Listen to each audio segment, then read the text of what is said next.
Non-chordal tones. What are they? And why are they everywhere? To understand what non-chordal tone is, we must know what chordal tones are. Before we start the video, guys, don't forget to like, comment, and subscribe, and ring that notification bell. So here we are in C major, and I'm going to put down a 1 chord or C chord. To build this 1 chord, we have a C, E, and G.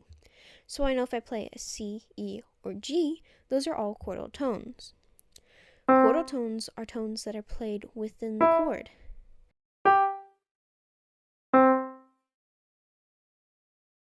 If I play a 5 chord, which is built off of G, B, or D, I know if I play a G, B, or D, those are all chordal tones. If I go back to the C chord here, I know if I play C, E, or G, those are all chordal tones. But if I play any other notes or tones, I know those are non-chordal tones, or tones that are just not within this chord. So if I play an A, F, or D, I know those are non-chordal tones. Now that we know what those are, let's go over the different types of non-chordal tones. First, we have the neighbor tone, which goes a step away and a step back to the chordal tone. Then we have passing tones, which step downwards from one chordal tone to the next. It'll go chordal tone, step, non-chordal tone, step, chordal tone. This also applies when stepping upwards. Both of these examples are examples of passing tones. Next, we have an escape tone. An escape tone will take one step away from the chordal tone and then will leap to the next chordal tone. But if we flip these steps the opposite way, we have an appositura. We have a chordal tone, leap away from it, and then step to the next chordal tone. Now an accent to non-chordal tone. So an accent to a non-chordal tone is when the non-chordal tone is changed on the beat. So here I have this passing tone changing on beat 2. This would be an accented passing tone. And how we would notate that is we would put an A for accented and then PT for the abbreviation, a passing tone. This applies to every non-chordal tone we have learned thus far. Now we have a bit more complicated tones. So here I've set up a simple 1-4-5-1 chord progression, and I'll show you what an anticipation non-chordal tone is. An anticipation is when we anticipate the coming chord before we finish the measure, like when we play this D in the 4 chord before we reach the 5 chord measure.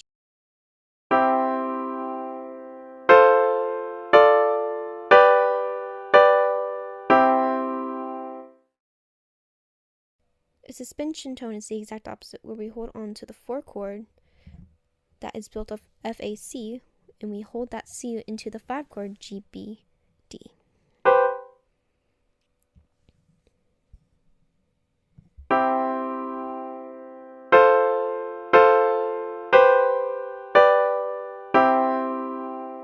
A suspension tone are a special type of non-chordal tone. Whereas every other chord we have learned, you will notate the same way, as in you will abbreviate the name of the non-chordal tone. But for a suspension tone, we will use numbers to notate it. To learn more about this, let's reach 100k likes on the video, and I'll make an entire video on sus chord notation. Pedal tones. Next, we have pedal tones. So what happens if I go ahead and hold the C through all 4 of these measures? This would be a pedal tone. A pedal tone is where we hold on one note through different chord changes.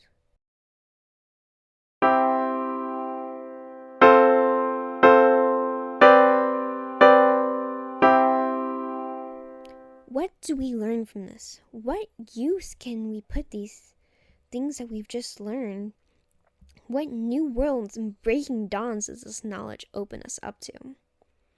Well, here's an excerpt from this traditional piece, The Polish Dance, to help us understand the use of knowing non-chordal tones. In this excerpt, we have different examples of appoggiaturas, neighbor tones, and now. Knowing what non-chordal tones are can help us interpret the music better and play with more musicality, which as musicians we can always use more of. Let's listen to an example of this. Hey, you. Yeah, you over there. Yeah, you.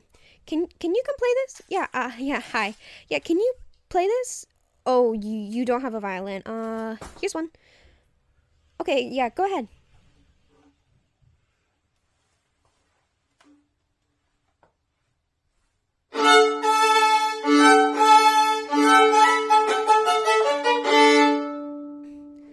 Amazing. I hope this video has helped your understanding of non-chordal tones.